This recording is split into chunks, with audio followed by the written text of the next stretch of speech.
Assalamualaikum warahmatullahi wabarakatuh. Perkenalkan, nama saya Davina Diandra Rusyadi dari kelas 12-7. Pada video kali ini saya akan memaparkan materi mengenai manajemen pergelaran tari. Tujuan dibuatnya video ini adalah sebagai nilai pengayaan seni tari pada semester 5. Oke. Jadi sebelum kita menjelaskan, kita harus tahu dulu nih, apa sih pergelaran tari itu? Pergelaran tari adalah pertunjukan atau pementasan tari yang disajikan secara langsung di depan penonton. Selanjutnya kita bisa memahami apa sih yang dimaksud dengan manajemen pergelaran tari. Jadi, manajemen pergelaran tari adalah proses perencanaan, perorganisasian, pengawasan, dan pengendalian segala aspek yang terkait dengan pertunjukan atau pementasan tari. Tujuannya adalah untuk menciptakan pergelaran yang sukses, efektif, dan efisien. Selanjutnya ada unsur-unsur. Unsur-unsur dalam manajemen pergelaran tari ada iringan. Iringan itu dibagi menjadi dua, yaitu iringan hidup. Iringan hidup itu merupakan iringan yang menggunakan alat musik secara langsung. Namun pada era kali ini sudah jarang ditemukan karena lebih efektif menggunakan iringan rekaman. Jadi nggak perlu bawa-bawa alat musik untuk mendampingi pentasnya ya. Jadi yang kedua itu ada tata rias, yang ketiga ada tata busana, yang keempat ada panggung, yang kelima ada tata lampu, yang keenam ada dekorasi, yang ketujuh ada pentas, dan yang kedelapan ada sound system. Prinsip. Jadi manajemen pergelaran tari ini memiliki prinsip. Prinsip yang pertama itu prinsip pembagian kerja.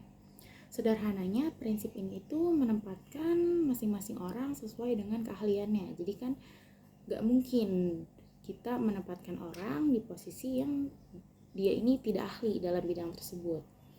Yang kedua adalah prinsip wewenang dan tanggung jawab. Jadi setiap orang itu pasti memiliki wewenang serta tanggung jawab terhadap tugas-tugas mereka dalam melaksanakan proses pergelaran. Tentunya mereka juga memiliki tanggung jawab pada bidangnya masing-masing. Yang ketiga ada prinsip tertib dan disiplin, yaitu memiliki kepatuhan dan ketaatan dalam melaksanakan tugas serta perannya. Yang keempat, memiliki prinsip kesatuan komando. Jadi pasti di dalam proses pelaksanaan itu harus memiliki kesatuan komando, di mana dalam suatu kegiatan perlu adanya satu komando agar setiap anggota dapat mengetahui kepada siapakah dia harus bertanggung jawab. Yang kelima, ada prinsip semangat kesatuan. Jadi bekerja saling membantu dan bahu-membahu untuk mewujudkan hasil yang maksimal. Yang keenam, ada prinsip keadilan dan kejujuran. Jadi perlu ada kejujuran antar masing-masing orang, terus juga harus dilakukan secara bersama-sama untuk mencapai keberhasilan pekerjaan yang sudah dilakukan. Oke. Ada fungsi. Jadi fungsinya ini banyak ya, ada 4. Yang pertama itu ada fungsi perencanaan atau planning. Fungsi ini tuh adalah langkah-langkah kegiatan untuk mencapai tujuan yang diharapkan. Yang kedua ada fungsi pengorganisasian. Ya, jadi organisasi ini proses pengaturan, proses penetapan susunan organisasi, tugas dan tanggung jawab, serta wewenang seseorang dalam kegiatan.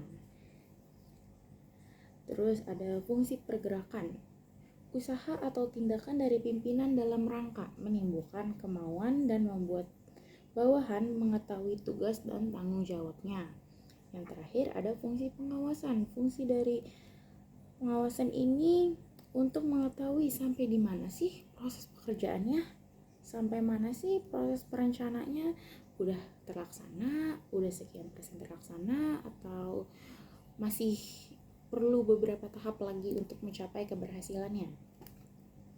Oke, selanjutnya ada pembagian tim. Yang pertama itu di pergelaran itu ada 3 tim ya.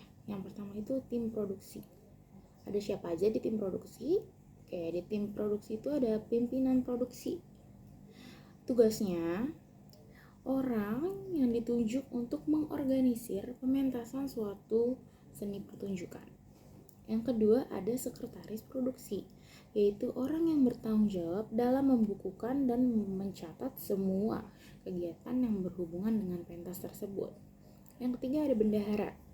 Bendahara adalah orang yang bertanggung jawab terhadap semua yang berhubungan dengan keuangan. Jadi kalau mau ngatur-ngatur keuangan ya bisa ditanyakan langsung kepada bendaharanya. Yang keempat ada seksi dokumentasi. Itu orang yang bertanggung jawab untuk mendokumentasikan selama pentas berjalan. Yang kelima ada seksi publikasi. Itu orang yang bertanggung jawab terhadap segala urusan promosi dan kegiatan pementasan. Yang keenam ada seksi pendanaan, yaitu orang yang bertanggung jawab terhadap penyediaan dana yang dibutuhkan dan pelaksanaan pementasan seni pertunjukan. Dan yang terakhir ada tiketing, yaitu orang yang bertanggung jawab atas penjualan serta pembelian karcis pertunjukan. Oke, yang kedua ada house manager. Dalam house manager itu udah pasti ada keamanan, yaitu orang yang bertanggung jawab terhadap keamanan di dalam pentas. Selama berjalannya pentas itu pasti ada keamanan. Yang kedua itu akomodasi, yaitu orang yang bertanggung jawab terhadap segala hal yang berhubungan dengan akomodasi proses pelaksanaan penyelenggaraan pertunjukan. Yang ketiga itu ada seksi konsumsi, yaitu orang yang bertanggung jawab terhadap segala konsumsi. Yang keempat ada bagian transportasi, yaitu orang yang bertanggung jawab terhadap urusan penyediaan transportasi. Yang kelima ada seksi gedung. Seksi gedung itu orang yang bertanggung jawab terhadap penyewaan gedung atau penyediaan gedung untuk dilaksanakannya pentas. Dan yang terakhir ada tim artistik. Tim artistik itu ada siapa aja?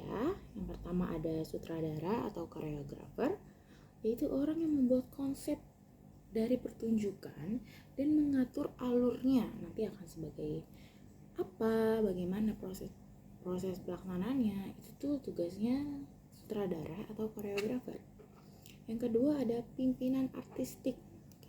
Orang yang bertanggung jawab pada artistik karya, performa penyajian, hingga tata urut pementasan agar sesuai dengan urutan menyajikan pementasan seni tarinya. Yang ketiga ada stage manager, itu orang yang mengkoordinasi semua bagian yang berurusan dengan panggung. Oke. Yang keempat ada penata panggung, itu orang yang bertugas dan melayani segala yang dibutuhkan dalam panggung, khususnya yang berhubungan dengan karya seni. Jadi sebelum pementasan dimulai, dengan penata panggung ini akan bertugas untuk menata hal-hal agar sesuai dengan temanya. Jadi kalau misalnya nanti udah ditentukan tema, ya bagian penata panggungnya yang akan menyusun, yang akan menata, menyesuaikan dengan tema yang akan ditampilkan.